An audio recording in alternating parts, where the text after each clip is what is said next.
Development is extraordinarily important both for the texture of our cities and our communities and also for the household wealth of our Marylanders.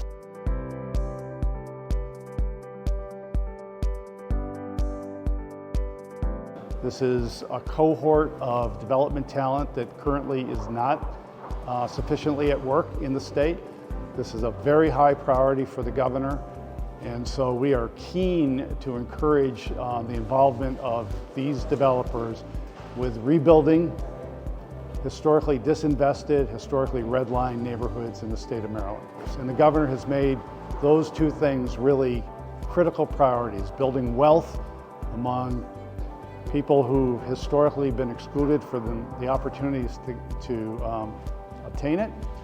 And we're going to do that by elevating property values in historically disinvested neighborhoods, and we need developers able to do that.